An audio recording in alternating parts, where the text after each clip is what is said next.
The radical, fundamental principles of freedom, rational self-interest, and individual rights. This is the Yaron Brook Show. All right, everybody, welcome to Yaron Brook Show on this Friday, October 10th. I hope everybody's having a fantastic Friday and looking forward to the weekend. It is, my friends, it is the day where the Nobel Peace Prize was announced, this incredibly important prize that Donald Trump has been seeking, talking about nonstop for most of the year. And shockingly, completely unexpectedly, he didn't get it. He didn't get it. No, I know many of you are crushed, disappointed, really upset, as is most of MAGA. They're kind of freaking out a little bit. The Nobel Peace Prize actually went to Maria Corina Machado, who is the opposition leader in Venezuela.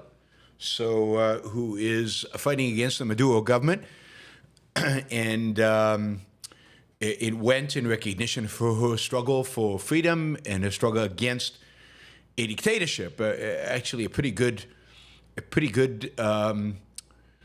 prize, a pretty good person to give the prize to. It's also really good to see the Nobel Prize Committee recognize the fact that Venezuela is a dictatorship and that people fighting the dictatorship are worthy.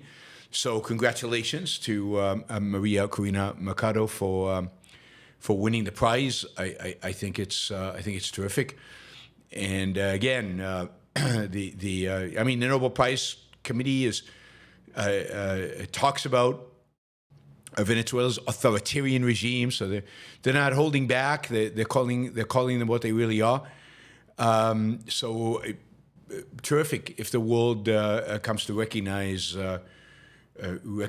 the Venezuelans for what they really are. A lot of people are upset. Putin, for example, is very upset. I mean, Putin said that he thinks this award has lost all credibility. It didn't lose credibility by giving it to Yasser Arafat or by giving it to Henry Kissinger for the peace between North and South Vietnam. It didn't lose credibility for giving it to Obama before he ever did anything, just by being Obama, just by existing as Obama. It didn't lose credibility then. According to Putin, it lost credibility today. The committee discussed the prize for people who have done nothing for the world. And he said about Trump, who should have gotten it, according to Putin, he solves complex problems, crises that last for decades. And I figured out how to ignore him and actually manipulate him in ways that Trump doesn't even realize are happening. He didn't say any of that. I said that. But yeah, Putin's upset. He thinks Trump should have gotten it.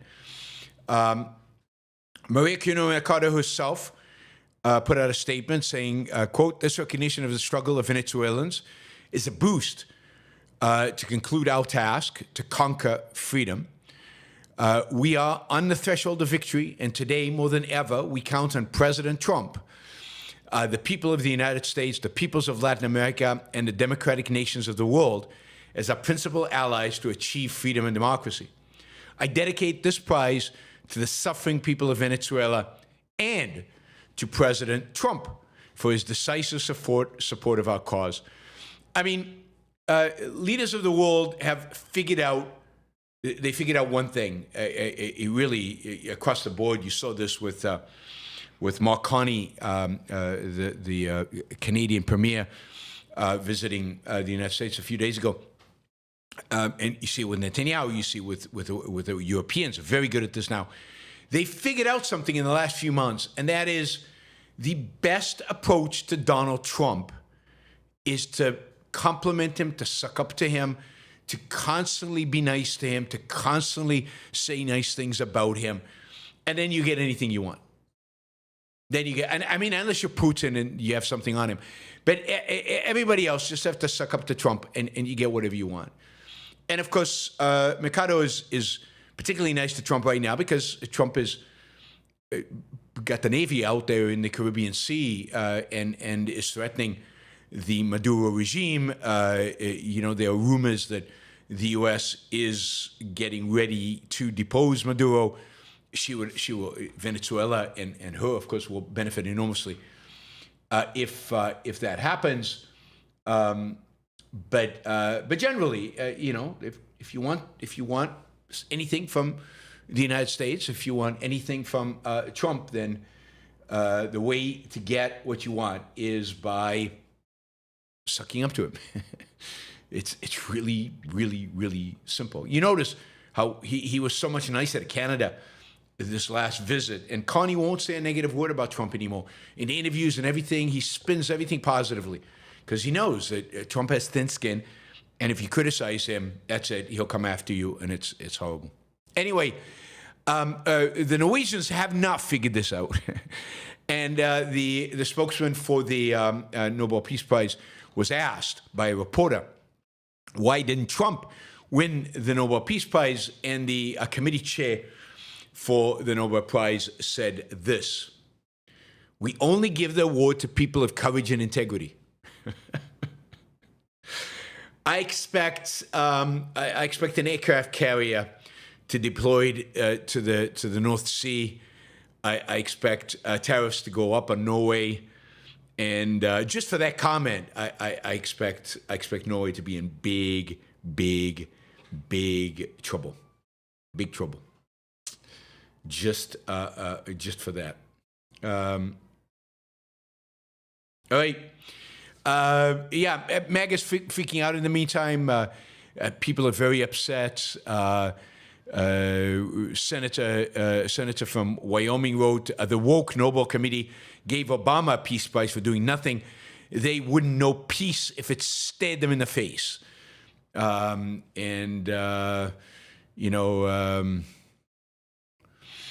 We'll see. Other people have flipped out and accusing the Nobel Peace Committee of all kinds of things. The problem is the Nobel Peace Committee actually gave it to somebody good, and a lot of MAGA know that because they're very anti-Maduro. So it's hard for them to criticize it too much. But yes, the compliments rolling into Trump from all over is pretty stunning. And if it was up to certainly up to Twitter, Trump would get a Nobel Peace Prize next year. Next year, there's always next year. Don't give up. Don't give up, Trump. Don't give up, Donald.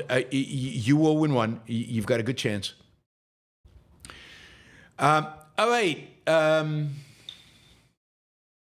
Let's see. 1 second. Just clean up here. Yeah, you should. Joseph asked if I've seen the news. Yeah, read the title of today's show, and your answer will be there. I think the biggest news right now, certainly the stock market thinks so, but I think the biggest news right now is the news out of China in terms of the limits they are placing on rare earth materials and generally their escalation, dramatic escalation. In the trade war against the United States, and Trump's response to it. Trump responded earlier today. I'll read you some of his response afterwards. And immediately when he posted his response on Truth Social, basically the stock market went down 2%. So NASDAQ just went down dramatically. But basically China, Trump has been positioning it as the China stuff is under control. He's going to meet with Xi in a couple of weeks. He's going to visit Beijing. Xi is going to come to Washington. They're best buddies. And it's all under control. Don't worry.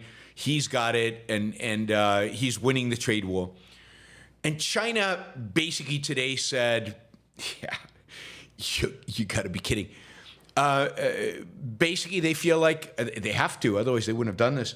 Like they've got Trump's number. They feel like they've got the upper hand. They basically came out yesterday basically saying that they are going to control now the entire supply chain of rare earth materials and including magnets.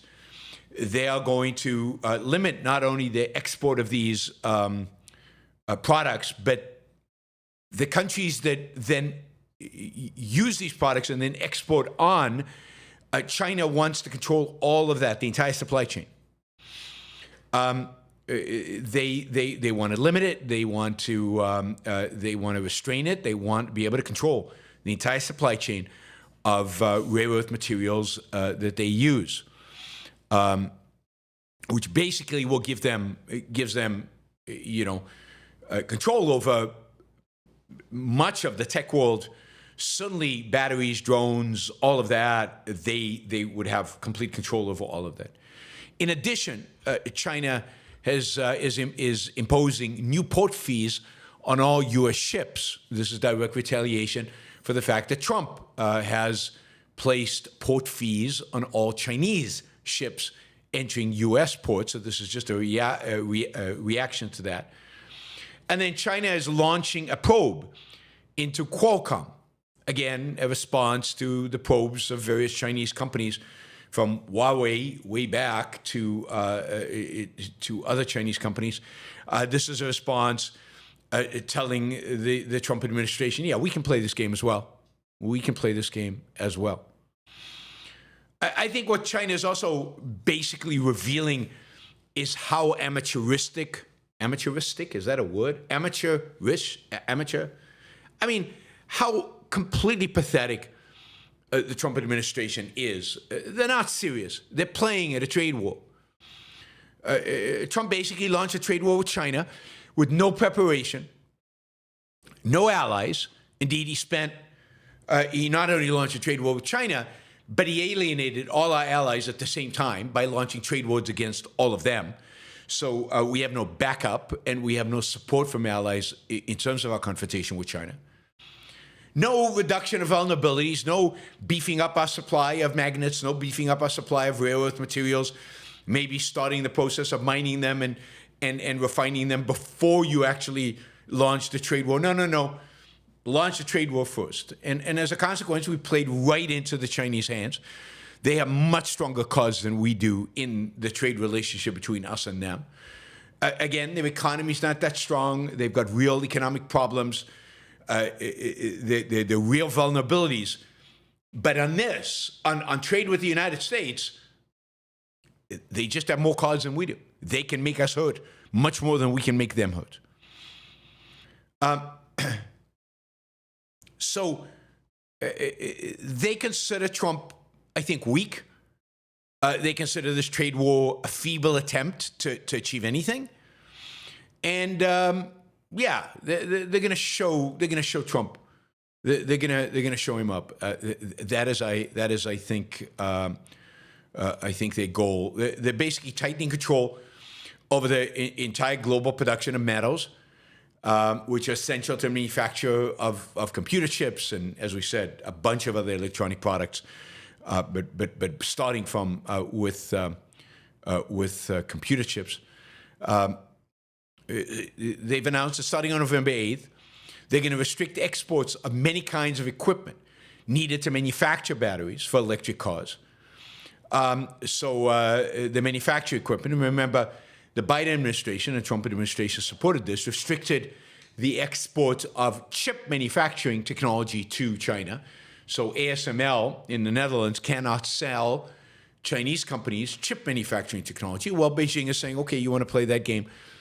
We're going to restrict the equipment to build batteries. Rare earths are essential for the production of many computer chips, and a lot of kind of a lot of the AI where gazillions of dollars are going in. But on top of that, they're needed for magnets that power electric motors and drones, factory robots, offshore wind turbines, and many systems within cars. And of course, China, for example, refines 100% of the world's samarium, which is a rare earth metal used by the United States to make F-35 fighters, and is used in American missiles.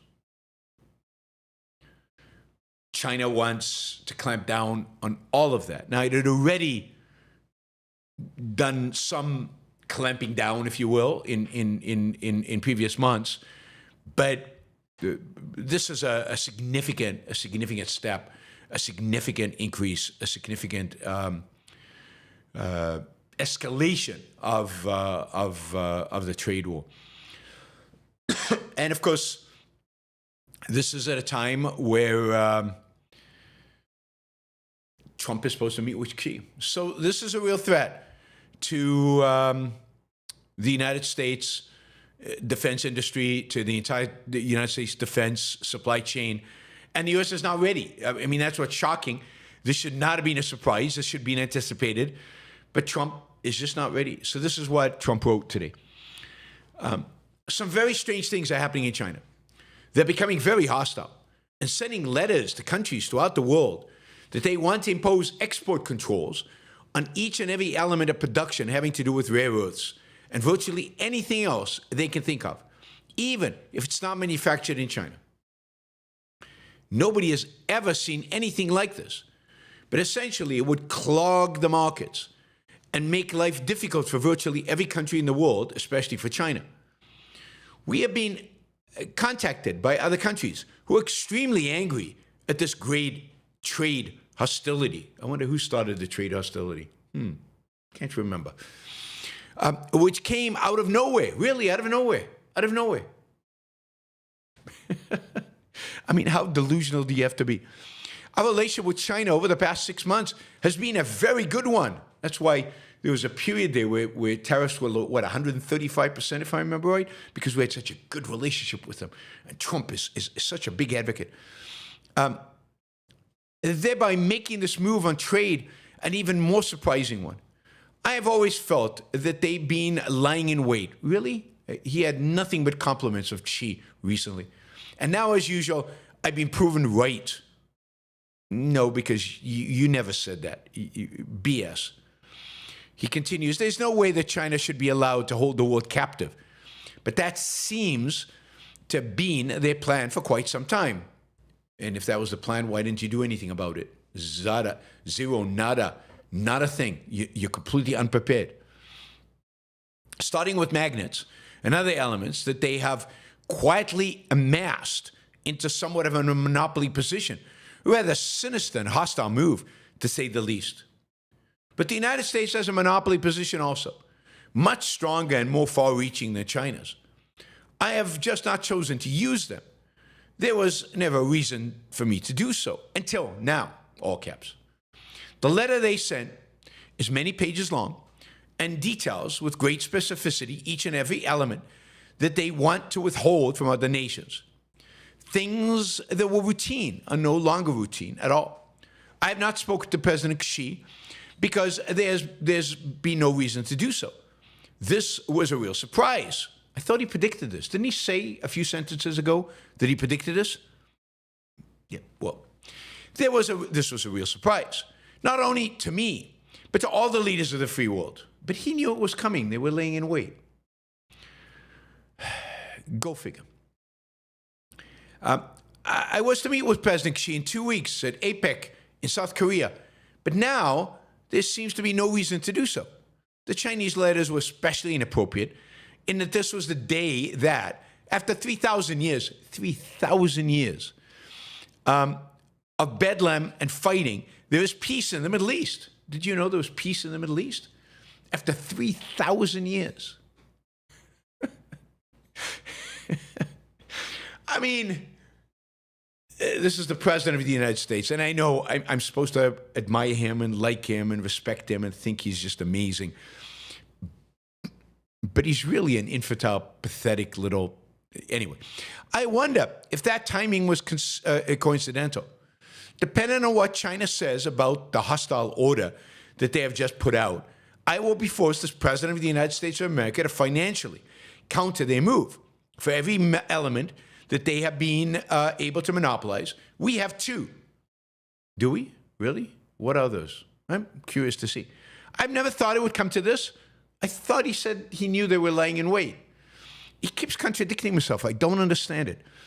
I never thought it would come to this, but perhaps, as with all things, the time has come. Ultimately, though potentially painful, it will be a very good thing in the end for the United States of America One of the policies that we are calculating at this moment is a massive increase of tariffs on Chinese products. You mean like what you've done in the past? Coming into the United States of America, there are many other countermeasures that are likewise under serious consideration. Thank you for your attention to this matter. Stock market went down 2% as a consequence. Also, what do you call it? Oil prices. Oil prices went down a lot today. So oil crude oil is down almost, over 4%, which suggests that is a signal of expected recession, demand for oil going down significantly. So it's below 60 again, which is very low and not very profitable for U.S. manufacturers. S&P now is down 2%. The NASDAQ is down almost 3%, which suggests to me Bitcoin's probably down. Yeah, Bitcoin's down 3.6%, very correlated, as I've said in the past, with the NASDAQ. The dollar is down quite a bit against pretty much all the currencies. Interest rates are down. 10-year bond is down. Gold is up. You'd expect that. More end-of-the-world fears. And interesting how gold and Bitcoin don't always move together. Bank stocks are down 3%. I mean, brutal out there because of this fear of a potential trade war. So, it's a big story. It's one we will be watching. It'll be interesting to see what Trump's response is going to be. And, to what extent this has a real impact on the U.S. economy and maybe on the global economy. I don't completely understand China's move. They must sense some American weakness. There must be something they want from the Trump administration that they have not been getting. And this is a way to flex their muscles and get it from Trump. So there must be something the Chinese are angling for vis-a-vis Trump, and it's going to be interesting to see how they play this. But this is more. I know a lot of you don't want to hear this, but this is more of just a reflection of Trump's weakness and the weakness of the whole trade play, if you will, the whole trade war that Trump launched, particularly vis-a-vis the Chinese, because we're so dependent on them for these things, and they're not that dependent on us for almost anything. But you can imagine the stock of Apple struggling and other companies like that because, any decline, any tariffs that affect Apple or that affect other American companies doing business in China, which have in the past gotten exemptions, if they don't get those exemptions, it could have pretty nasty consequences to shareholders of Apple and to Apple's business. So trade wars are stupid. Tariffs are worse than stupid. This was completely unnecessary and strategically childish for Trump to get in it with China. And if you're going to do it, and there might be strategic reasons to ultimately separate ourselves from China, but then you first make sure that you're not dependent on them strategically, and only then do you engage in the trade war, or in separation or in detachment from them. You don't do it the other way around. It just doesn't make any sense. It's amateur hour, which is what the Trump administration is on almost everything. All right. Yeah, today, we kind of got numbers for the end of the last fiscal year, and so we got numbers on deficit and things like that for the end of the last fiscal year at the end of September, and it turns out, shockingly, that in spite of Doge, and in spite of the big beautiful bill, and in spite of increased revenue from tariffs, which is there, the budget deficit It did not shrink. It actually was about the same as it was last year at $1.8 trillion. I kid you not. $1.8 trillion of government deficit. And this in spite of the fact that there was a surge in tariff revenue. So income did go up. And in spite of that, because spending also went up, in spite of Doge, in spite of supposedly Republicans wanting to shrink spending, spending went up and the deficit is the same as it was last year. $1.8 trillion. It also was revealed that for the first time, the debt, interest on the debt, just interest payments on the debt, exceeded last year $1 trillion. So $1 trillion was paid as interest on the debt. I think that exceeds all. It's more money we spent on interest on the debt than on defense. I think it's more money than any other single category except Social Security.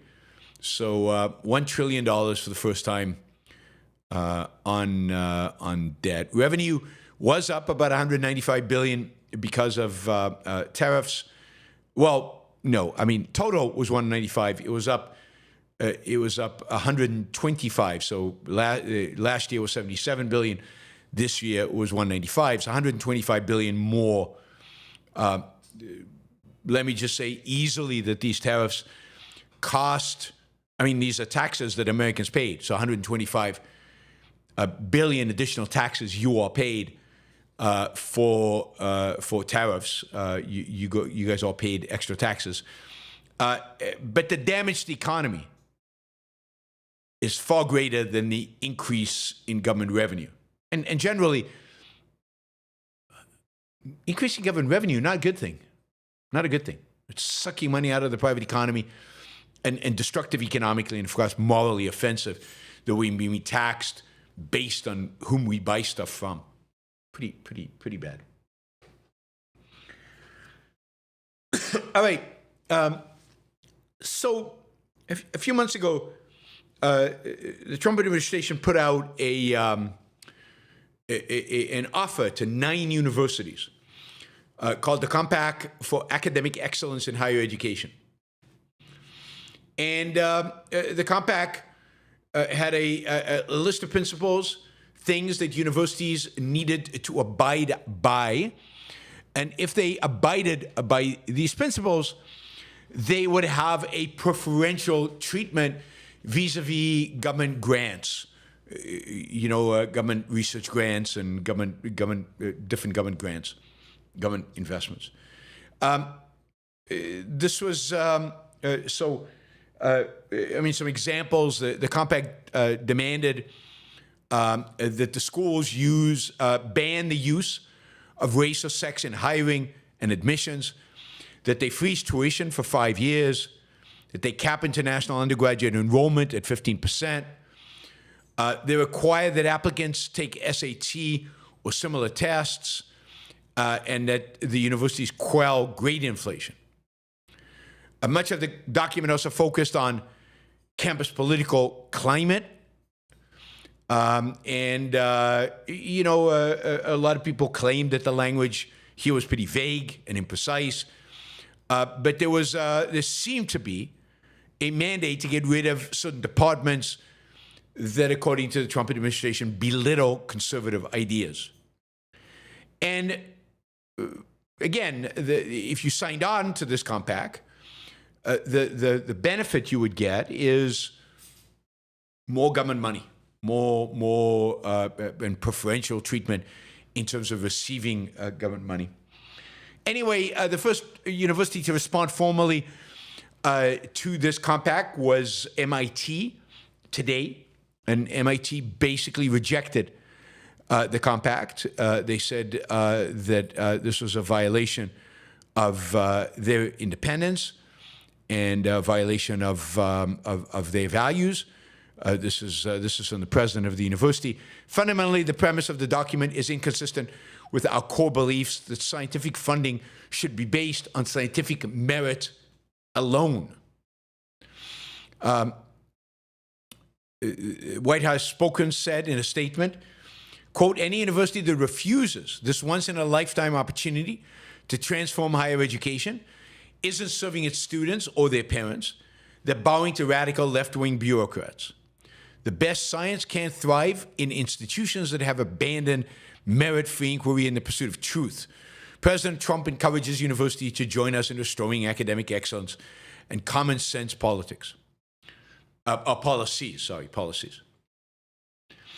The deadline for response to the compact is October 20th. The other 8 colleges that were offered this compact were University of Arizona, Brown, Dartmouth College, University of Pennsylvania, University of Southern California, University of Texas, Vanderbilt University, and the University of Virginia.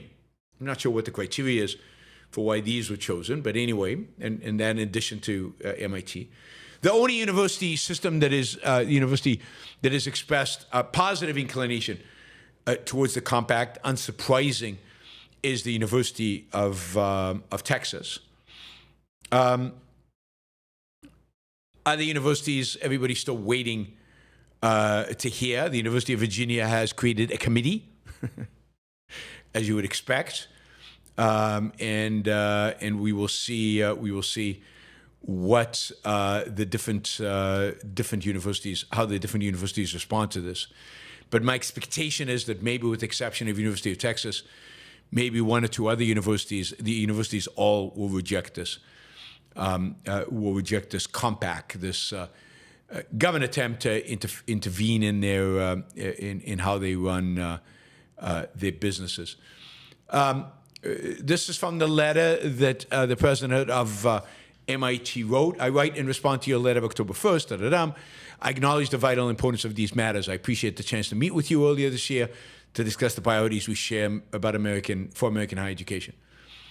Here's some of the, so she writes, we have a clear set of values of excellence above all. Some practical examples. MIT prides itself on rewarding merit. Students, faculty, and staff succeed here based on strength of their talent, ideas, and hard work. For instance, the Institute was the first to reinstate the SAT Act requirement after the pandemic, and MIT has never had a legacy preferences in admissions. MIT opens its door to the most talented students, regardless of their family's finances.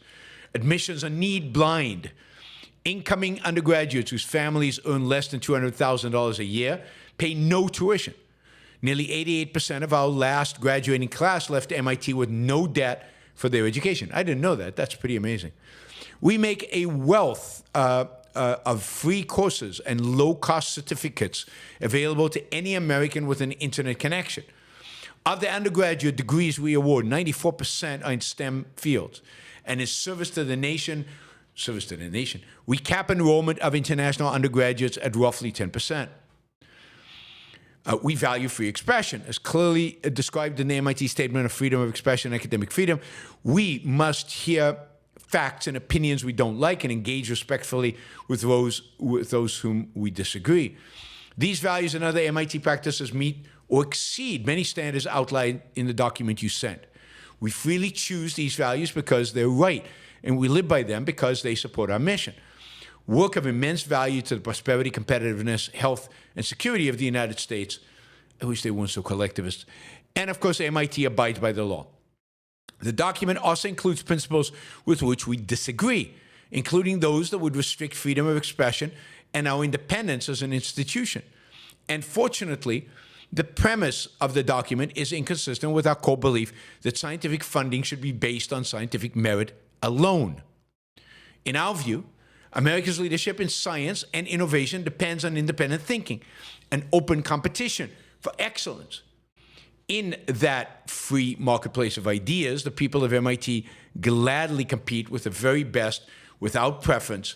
Therefore, with respect, we cannot support the proposed approach to addressing these issues, the issues facing higher education. As you know, MIT's record of service to the nation is long and enduring. We continue to believe in the power of this partnership to serve the nation.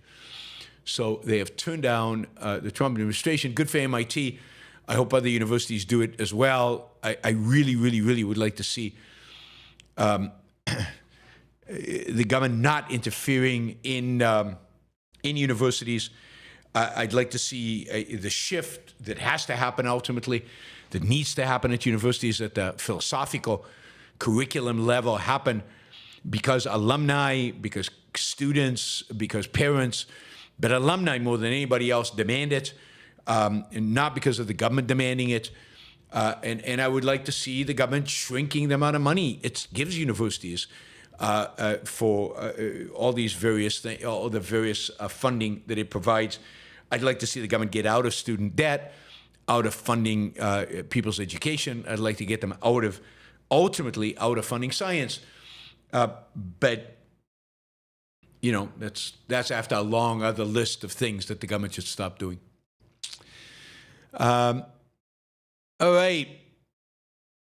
Yeah, this strange story that broke today during some kind of a press conference that Pete Hegseth was doing with a Qatari, the Qatari defense minister, and they were reviewing different things.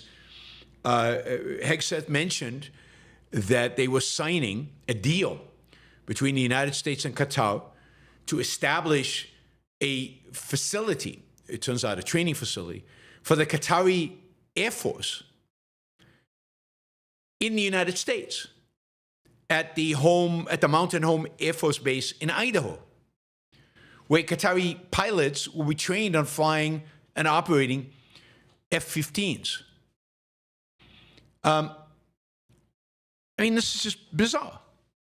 Why is Qatar opening a base within an American base in America? I mean, they could be invited to come and be trained in F-15s at an American base. They don't need their own base for that. It's just bizarre the extent to which this administration has this really, really, really close relationship with Qatar. Obviously, President Trump got the $400 million jet from them. Of course, the United States, for a long time, has had a big military Air Force base in Qatar, the largest in the Middle East. But and Trump put a lot of pressure on the Qataris to put pressure on Hamas, which seems to be successful, at least for now. But now they're opening up a military base on American soil. It's just strange. Maybe one of you will tell me, it's done all the time, and other countries have military bases in the United States. I doubt that. Add to that the fact that Qatar is not exactly a real ideological ally. Maybe it's an ally, vis-a-vis certain conflicts in the Middle East. But this is a emirate, a kingdom, in other words, not exactly a individual rights protecting, republic. It is the largest funder of Muslim Brotherhood organizations in the world. Muslim Brotherhood being the fountainhead of all Sunni terrorist organizations out there, Al-Qaeda and ISIS and Hamas and all of them. And Qatar supports them, houses them, gives them a home. It is also the base of Al Jazeera, a Islamist publication that's explicitly anti-Western and undermines Western values and rallies Islamists all over the world to the cause of Islam, particularly in Europe and in the United States, undermining Western civilization. And yet, they're our best friends. We're so close to them now that they're literally opening up a military base in Idaho. Now, this is so crazy and so nutty and so weird that that people who are crazy, weird, and completely nutty are noticing this. So, out of nowhere, I find myself agreeing with Laura Loomer. Laura Loomer, yes.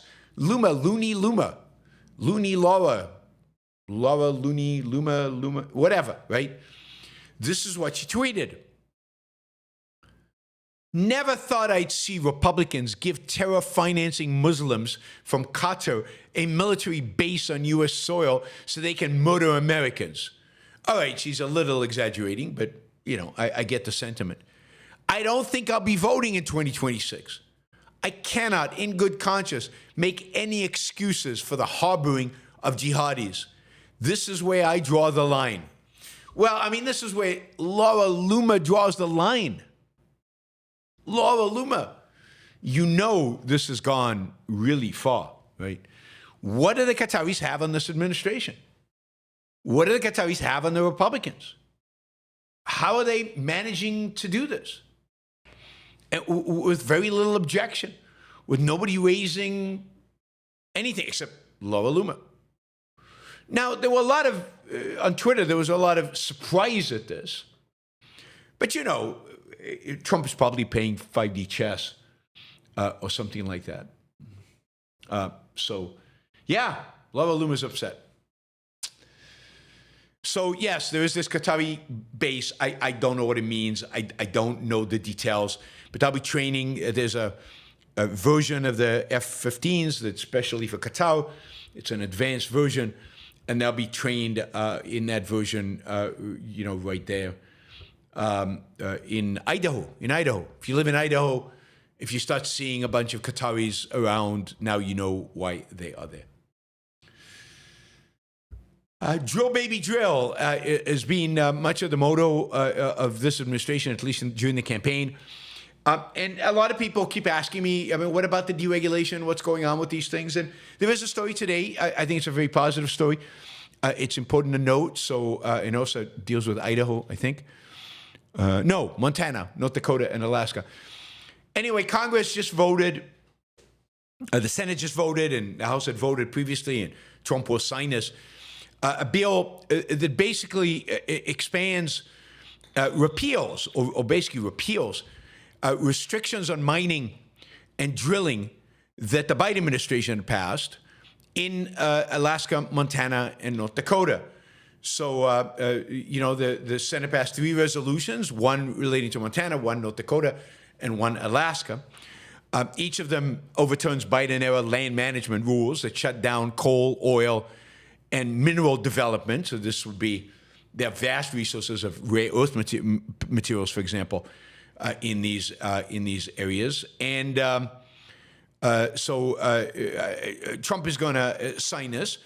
And what we will see is renewed mining for coal and renewed mining for, hopefully for rare earth materials to get the United States independent of China. We also need to be able to build the facilities to refine the materials, not just enough to mine them. We also have to refine them. But also, this is more drilling for oil. Of course, it's very hard to drill for oil when oil is so cheap, but it's good to have that ability. So when oil gets more expensive, the United States or oil companies will be able to drill in Alaska and in some of these other areas. So this is the kind of stuff. This is the good, if you will, the good that comes from the Trump administration and Republicans. They are good on this kind of stuff. This mining and drilling for oil and overcoming environmental regulations. So this is where you're seeing the more positive stuff. And I do expect it just takes a long time, because once you pass a bill and then they have to go out and get permits, and then they have to actually, probably still some environmental regulations, and then you can actually mine or drill or whatever. But the Trump administration is actively trying to make all of that simpler and streamlined. That is the area of environmental regulation and the area of energy and mining where the Trump administration is definitely a net positive on the U.S. economy and for the U.S. more broadly. And again, this is where, if you wanted to get into a fight with China, first you beef up these resources. First you create the capacity to refine rare earth material and the ability to mine it, and then you go to trade war. You don't reverse that. Otherwise, you lose the trade war, which is what's going to happen to the United States. Jennifer says her comments keep getting deleted. That's weird. Not sure who's deleting them. I see all your comments. So they're not being deleted here. Yeah, I see them all. All right, one sec.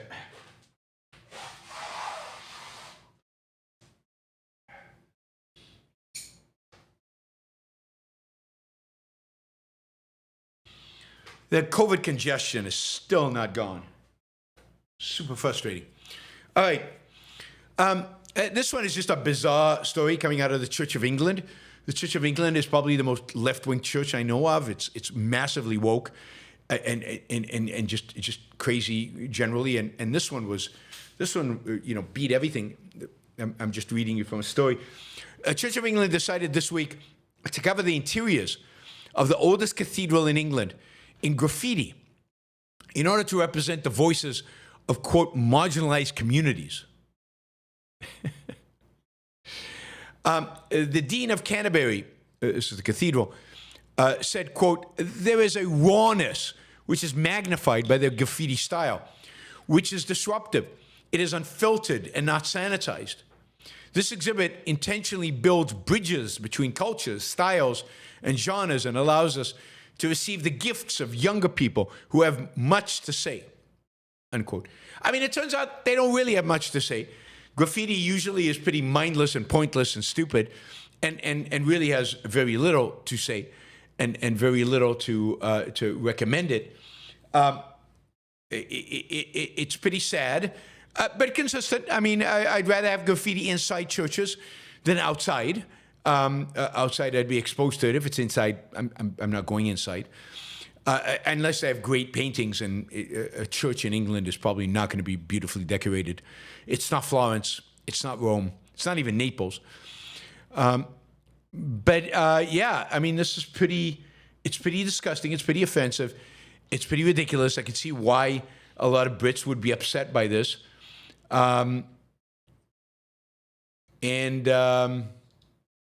Yeah.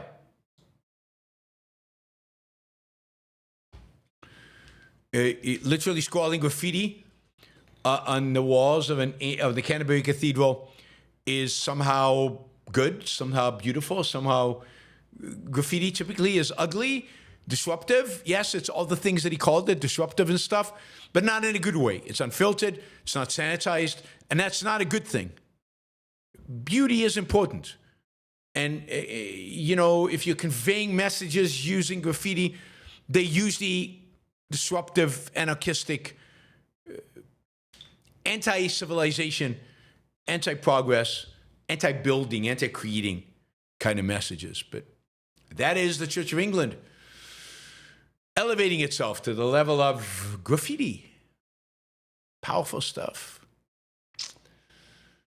All right. Finally, Bad Bunny. I don't know if you guys are familiar with Bad Bunny. I was not, but Bad Bunny is this, musical, I guess, singer, phenomenon, just a extraordinarily successful, one of the biggest stars in the world, and he lives in Puerto Rico. He's Puerto Rican. He just did during the summer, he basically did a residency in Puerto Rico. It's called a residency, where every Saturday he did a concert in Puerto Rico.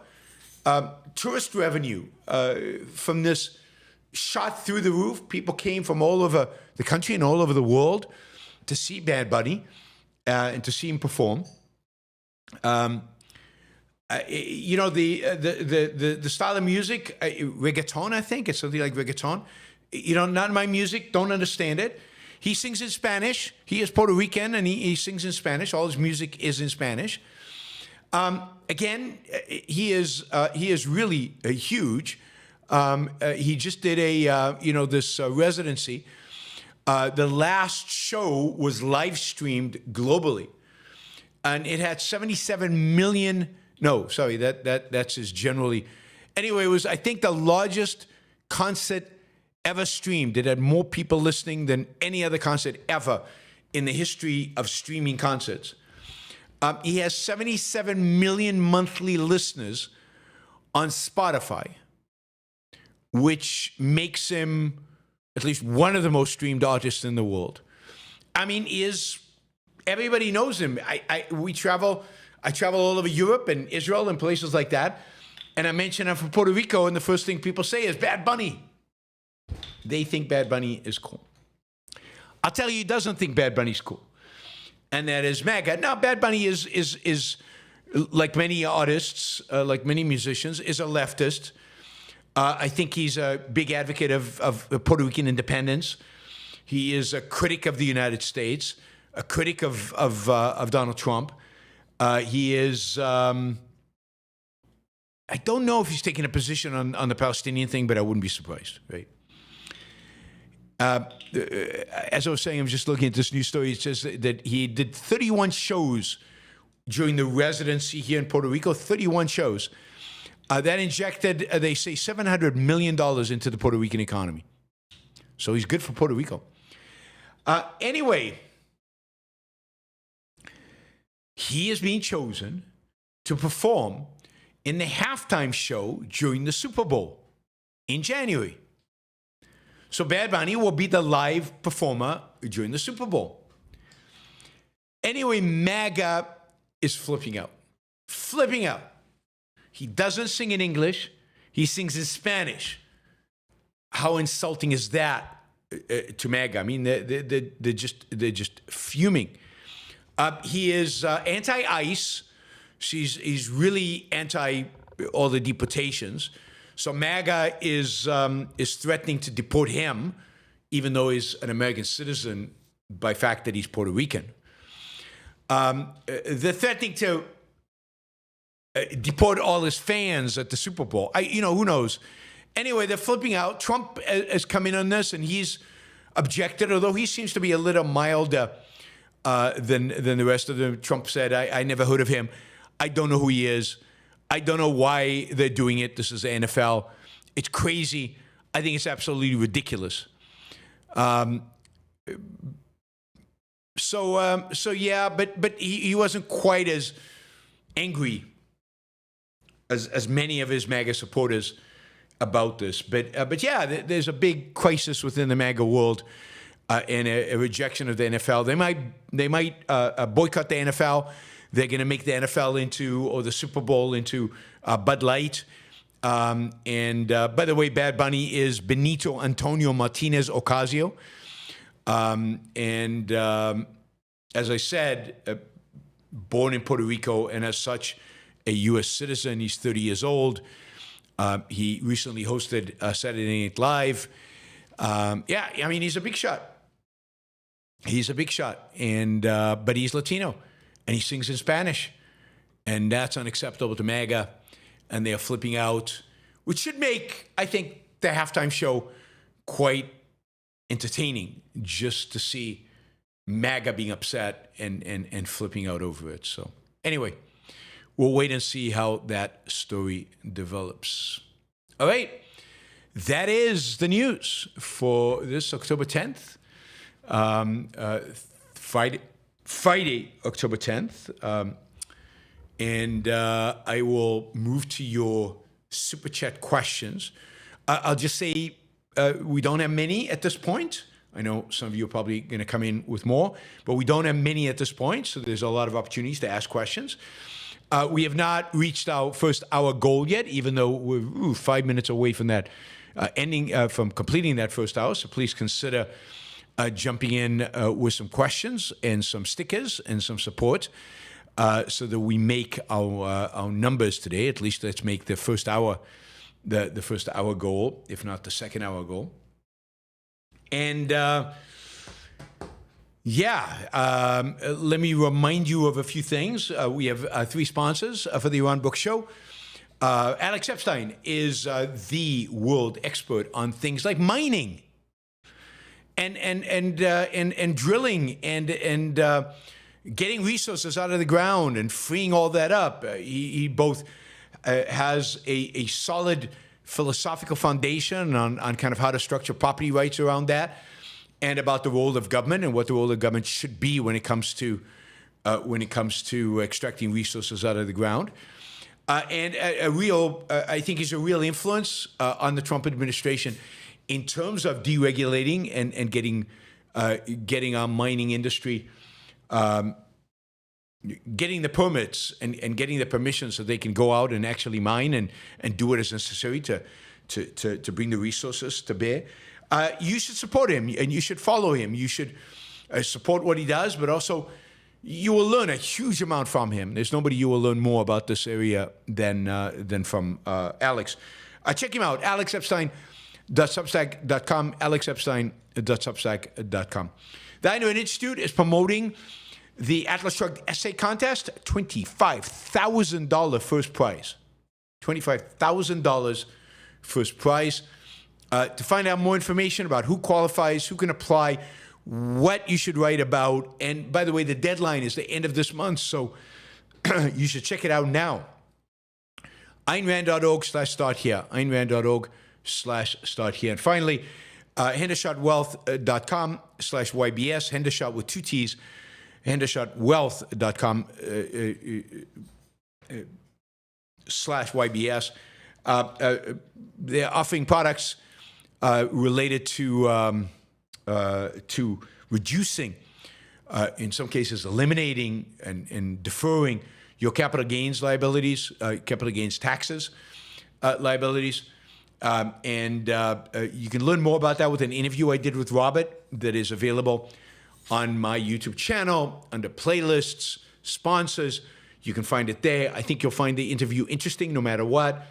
But check it out, and then you can discover whether this is a product that is appropriate for you. If it is, then contact them. Hendershot, I know a number of you have already. Contact them, hendershotwealth.com/YBS. All right.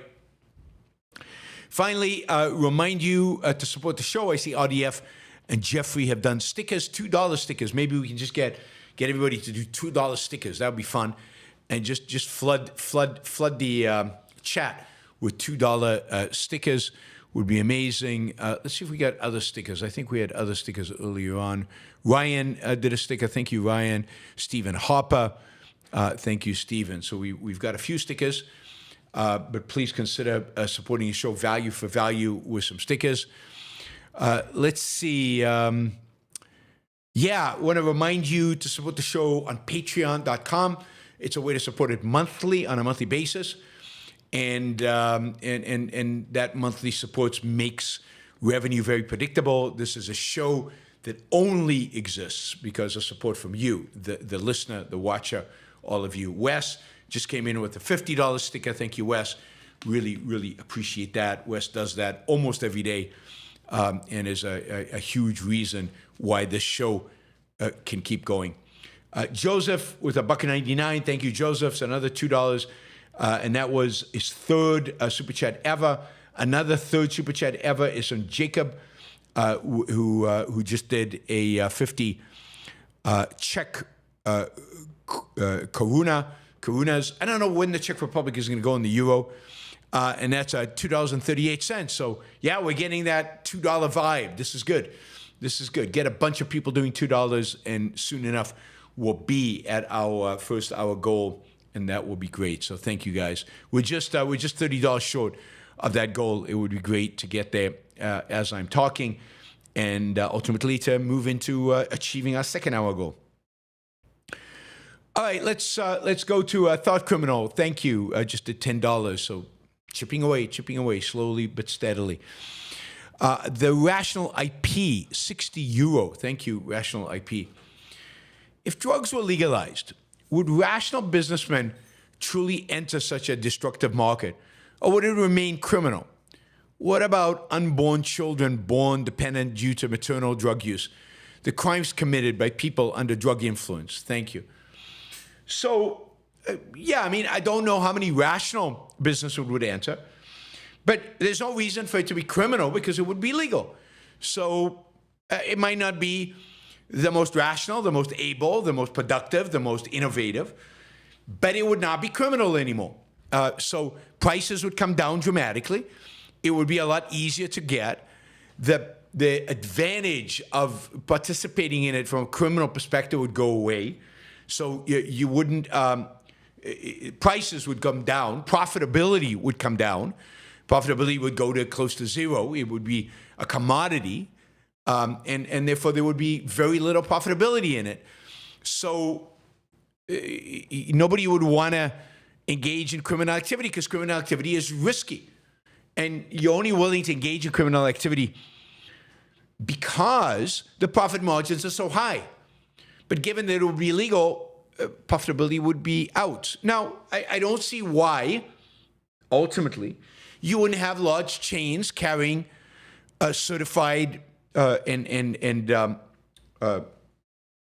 do you call it? A guaranteed, refined at a certain level and everything, cocaine, for example, or heroin or whatever. That way you would get quality control, so you'd have a lot less ODs. It wouldn't be laced with fentanyl because now people who would sell it would have kind of reputational capital involved in selling high-quality cocaine or heroin or whatever it is.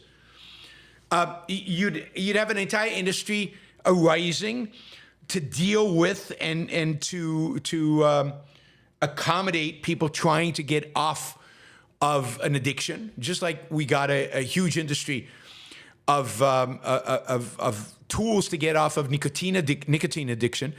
You would get a massive industry rising to get people off of cocaine and heroin addictions. That would become a lot easier and a lot smoother to do. I just don't think there would be that many ODs. I mean, look, it would be horrible if unborn children were born with dependence, but there would also be technologies to get them off of that dependence. And the responsibility for that ultimately is with the mothers. And just like mothers shouldn't drink alcohol when they're pregnant, they shouldn't smoke, and they shouldn't take certain drugs. It's not like we're preventing them from doing that today just by making it illegal. Plenty of babies are born, unfortunately, dependent on some of these. I think fewer would be dependent because it would be much easier to talk about. Information about it would be much more open. Pregnant mothers would be encouraged not to take drugs. Drugs wouldn't be such a taboo. In terms of crime committed under the influence of drugs, I'll just note that most drugs are downers. Most drugs don't encourage you to go out and commit crimes. More crimes are committed under the influence of alcohol than under the influence of drugs. But the fundamental point is you should get penalized for the crime that you commit, not whether you're under the influence or not. So, we should be very tough on criminals, independent of whether they were on drugs or alcohol or any other excuse they might have for committing the crime. They should be penalized for the crime. So I just don't see the downside. And the upside is massive. The upside is a massive reduction in crime. Because a lot of crime today occurs because drugs are so expensive. And people commit crimes in order to get the money to pay for their drug habits. If it was cheap, that goes away. A lot of crime is committed because of gang competition, warfare over markets. And, and this is very violent crime that often involves the death and injury to people who are bystanders. Shootings in Chicago and shootings where bypasses, just innocent people are killed. All the consequence of the drug war. I mean, think about most of the murders in the United States, in my view, are consequence of the drug war. And that's certainly the case in the rest of in Latin America. I mean, I think you would see thousands of people, thousands of fewer murders as a consequence if you legalized this trade. The cartels would basically lose most of the revenue that they receive. So it would be a massive change. And of course, the fundamental point here is It's none of anybody's business what I choose to or not choose to put in my body. Freedom demands that I have a right to do things that are unpopular, even destructive, even suicidal. That's what liberty and freedom mean. We should be willing to defend the right of people to use drugs, but much more important than that, I mean, think of how corrupt the police are because of drugs, because there's so much money in it. And therefore, it's so corrupting. All of that goes away. The police get to focus on real crime, where there are real victims. So, yeah.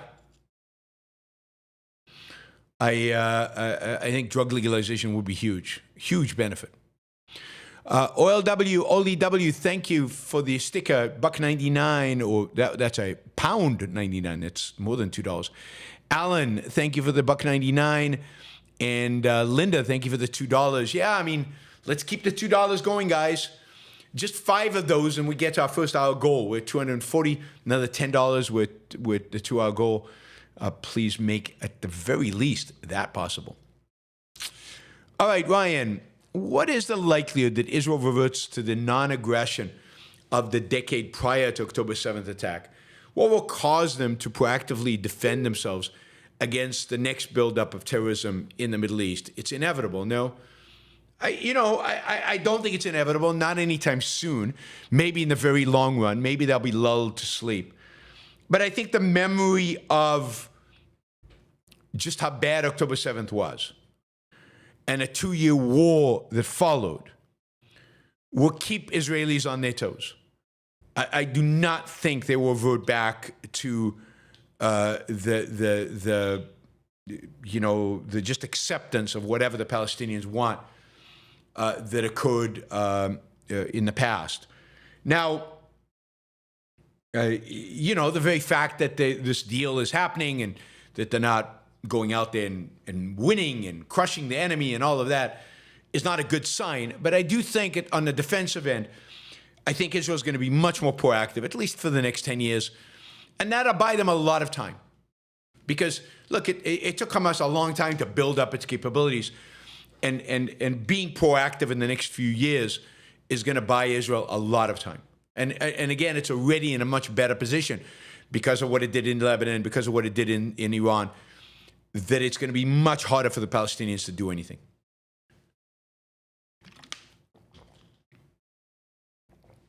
Ryan also says, will the new book call out Christianity for its anti-life principles? When intellectuals promote that the founding fathers is Christian, it turns my stomach. The rationalization happening escapes people at the perceptual level.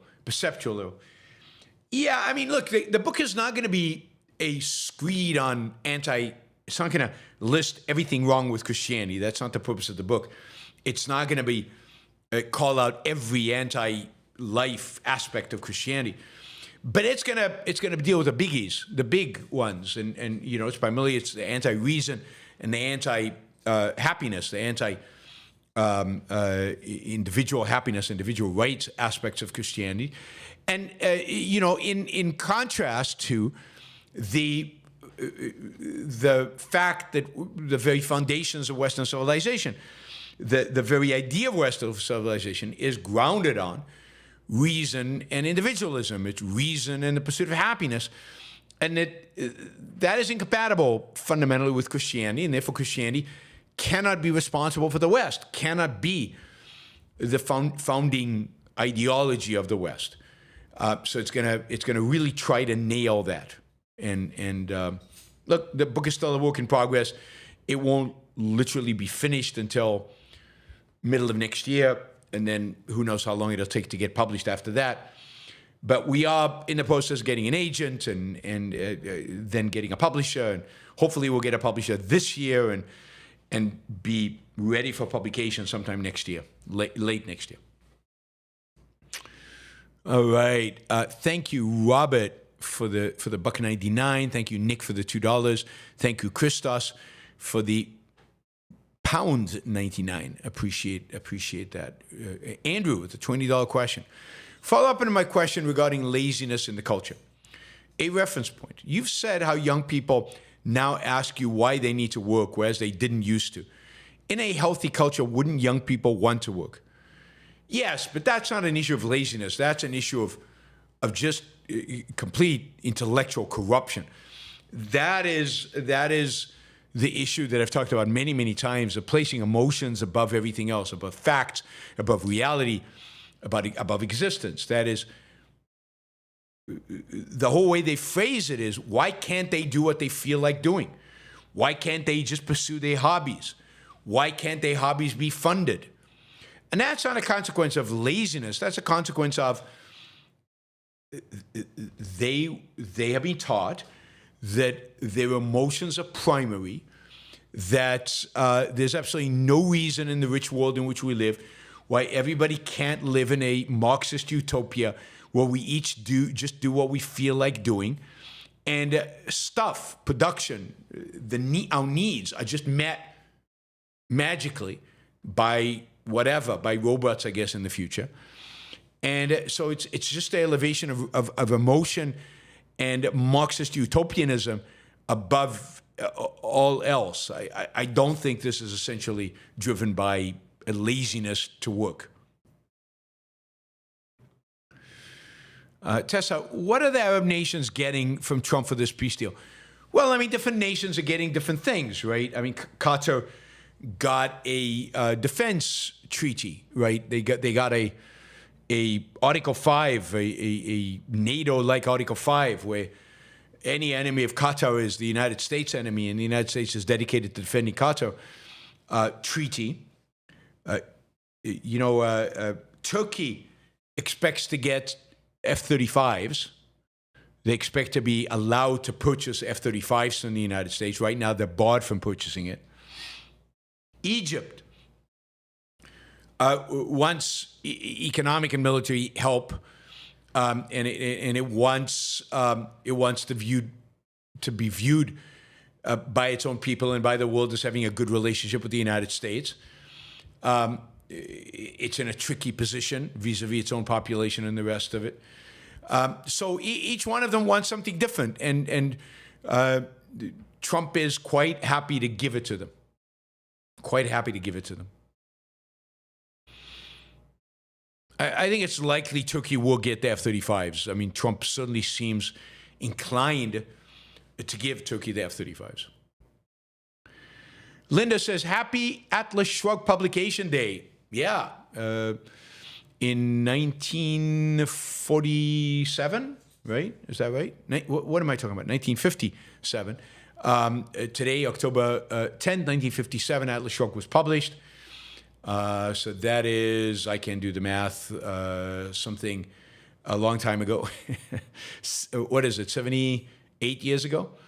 Yeah, the book that changed the world. Certainly changed my world. I'm sure it changed many of your worlds. Christos, I do not understand why people are saying that Trump plays 4D chess. Trump does not even know what chess is. Yeah, I mean, I don't think he can play 2D games, never mind 3D or 4D or anything like that. I agree with you completely. He's not very smart. He's not very intelligent. He's not very knowledgeable. He is no chess at all for Trump. But they have to explain his behavior, which is often borderline moronic. And the only way for them to explain why he's behaving in a moronic way is to say, you're just not smart enough to get how sophisticated what he's doing really is. All right, guys, we're almost out of questions. So if you'd like to ask a question, now is the time to jump in with one. If you'd like to support the show, now is the time to support the show. We're on a roll with $2 stickers, so feel free. Gail did a $5 sticker. Thank you, Gail. So jump in, but also $20, $50, $100 questions are eagerly accepted, celebrated, welcome, so that we can chip away at our goals here. All right. Michael says, astounding how college professors, people who have never produced a good or service anyone ever wanted or needed, have the power to destroy society. Yeah, because society is ultimately built and destroyed by ideas. And like it or not, the people who deal in ideas, the people who trade ideas, are intellectuals, many of whom are college professors. And therefore, they have a way disproportionate impact on what happens in the world. Because once you understand the role of ideas, yeah, ideas shape history, shape the world. Non-elite runner, thank you for the sticker. Raphael, thank you for the sticker. Aim, thank you for the sticker. You guys are all great. Thank you. Really appreciate it. Can Netanyahu win re-election if all 20 hostages come back alive? Yeah, I think it's going to be close. There's a lot of criticism of Netanyahu. There's a lot of people who don't like him. And Israeli politics is quite combative, and there are a lot of political parties, and there's going to be a lot of jockeying for position. There's, as I've said many times before, there's not that much disagreement about issues within Israeli politics. There's just a lot of there's not a lot of disagreement about issues. There's just a lot of disagreement about personalities, and Israeli politics is driven by personalities. And who knows what the next election will bring? I think Naftali Bennett's political party, at least in polls I saw before the deal, was leading in the polls, would be bigger than Netanyahu. But that doesn't mean anything. Netanyahu always overperforms in elections relative to the polls. So we'll see what happens. Oli, do you think open immigration is beneficial if the immigrants do not share Western values or have no intention of integrating into local culture? I do, because I don't think it matters what their intention is. I think what matters is whether they integrate or not. And I see, particularly in the United States. Now, it might be different on Islam for a variety of reasons we've talked about with regard to Islam. But clearly in the United States, where Islam is not an issue, because it's such a small minority of immigrants, immigrants integrate, they assimilate. Whether they intend to assimilate or not, they assimilate. They've got to get a job in order to, because they're not getting, that they shouldn't get welfare. A job requires them to learn English, and it requires them ultimately to assimilate. And their kids go to school. Their kids want to learn English because they want jobs, and they assimilate.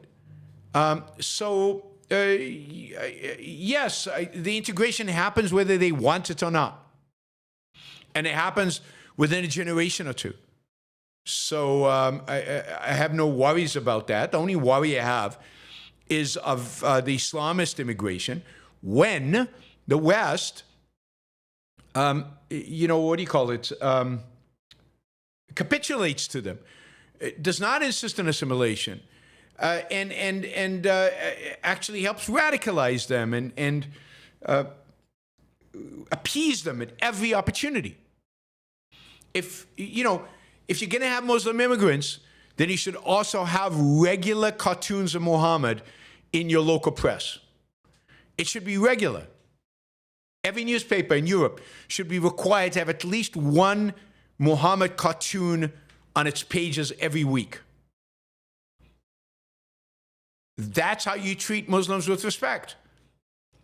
You demand for them the same kind of attitude towards free speech, the same kind of attitude towards controlling their emotions that everybody else has.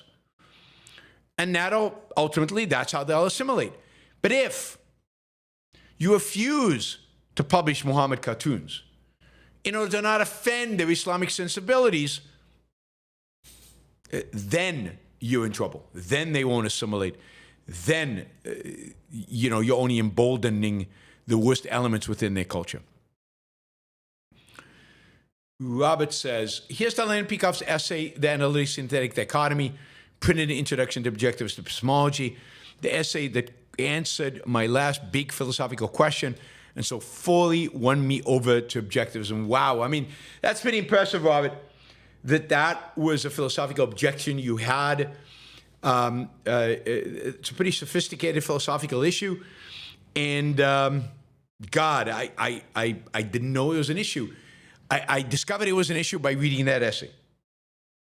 But that's how little I knew about philosophy more broadly when I discovered objectivism. Luckily, I discovered objectivism and learned philosophy through that rather than the other way around. But that's pretty amazing. Jennifer, could a mom who gives birth to a crack baby be accused of child abuse? Maybe. I mean, good point. I'd have to think about it, but maybe, yeah. Maybe that'll be part of how we disincentivize it from happening. But yes, I mean, she's caused harm to the baby, physical harm. Yeah, I mean, that is reasonable.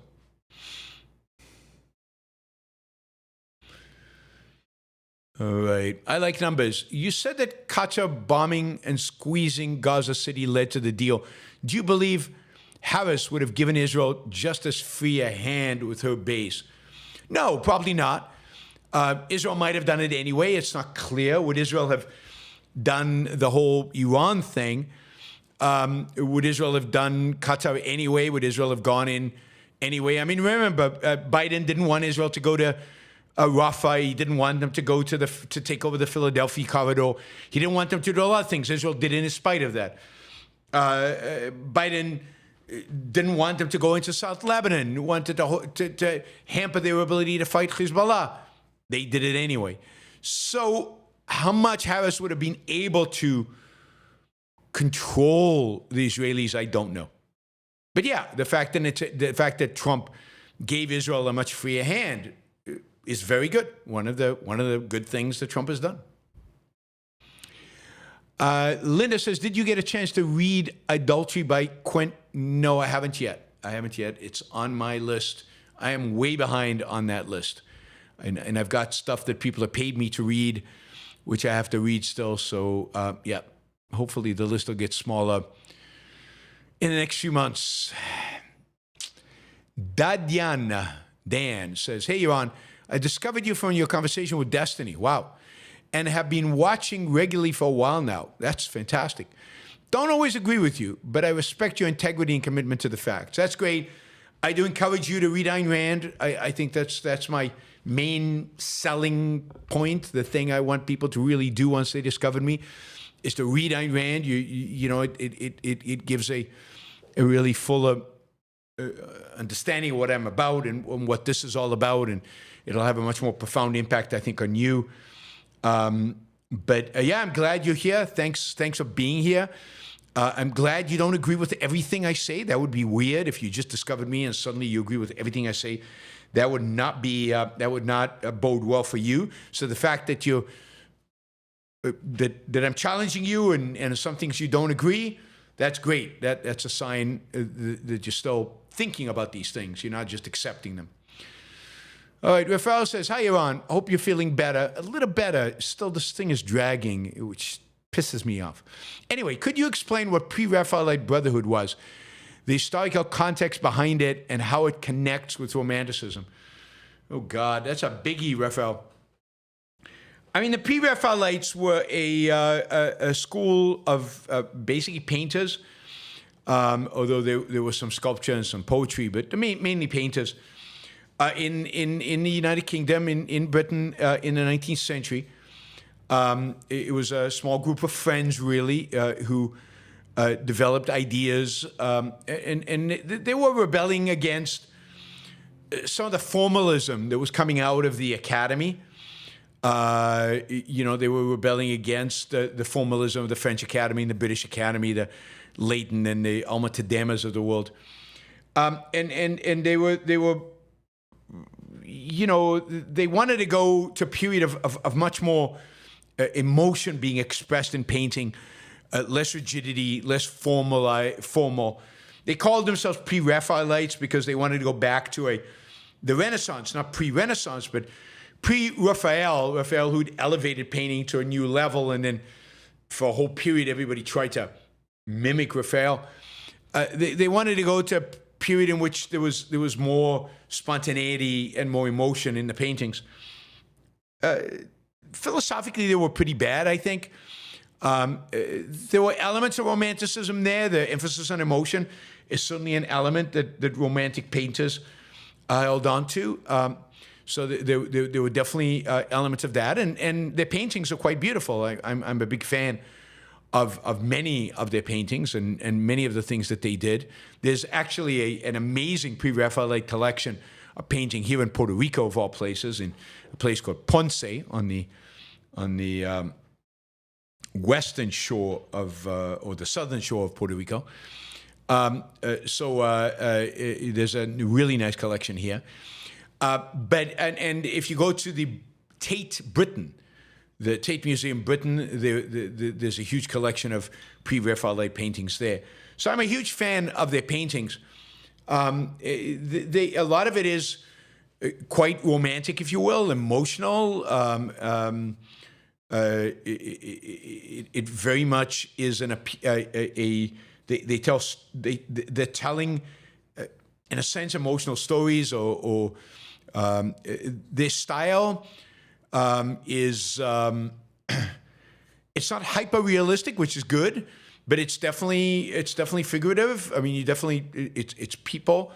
They emphasize the thing that needs to be emphasized. I mean, it's hard to talk about them without showing you paintings. But yeah, I'm a fan, and they are, I think, a style of Romanticism. I would not consider Maxwell Parrish a Pre-Raphaelite, and Ayn Rand generally did not like Maxwell Parrish. She thought he was more of an illustrator than a real artist.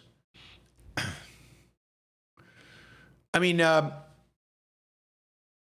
just Google Pre-Raphaelites, and you can find a lot of their paintings online. Andrew, I agree with you that fundamentally emotionalism is destroying the youth's will to work. How do you think that effects on self-esteem caused by false philosophy also factor in? Well, remember, I don't know that it's their will to work, right? Because one of the things they say is, I want to pursue my hobby, which they might work very hard at. I don't know. It's the lack of necessity to be productive. They don't see the point of being productive. And that's just pure emotionalism. They also have no self-esteem because of the emotionalism. So emotionalism has undermined that. I think they're afraid of the world. They're afraid of the productive world. They're afraid of the business world. They're afraid they won't fit in. They're afraid they won't be successful. And they don't want to challenge themselves. They don't want to be out there. They don't understand how you gain self-esteem. They don't understand where self-esteem comes from. Again, all the focus has been on their own emotions, and as such, they do not have the tools to actually deal with the world. So their self-esteem is completely shot. And because they won't go to work, or because they only resentfully go to work, they won't have an opportunity to recoup that self-esteem.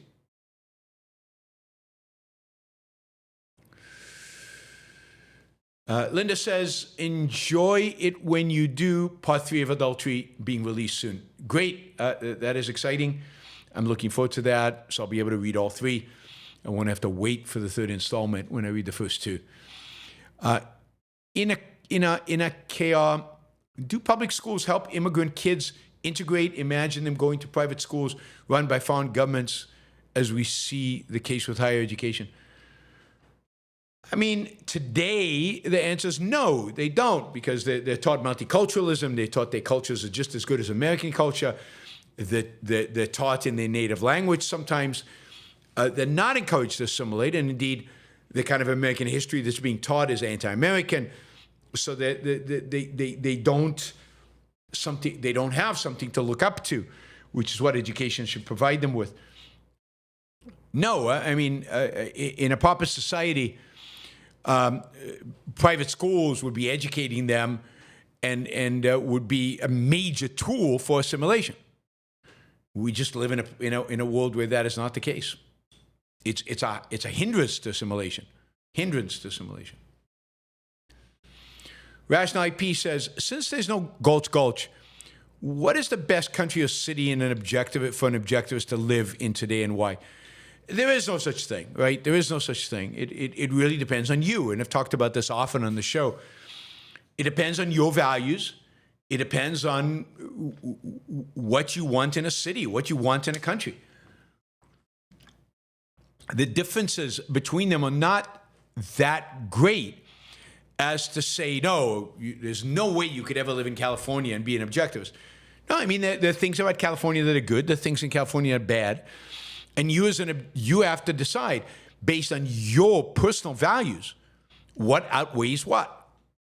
And that's true of whether to live in New York or whether to live in Puerto Rico, as I do, or whether other place, or Monaco or Florence or London.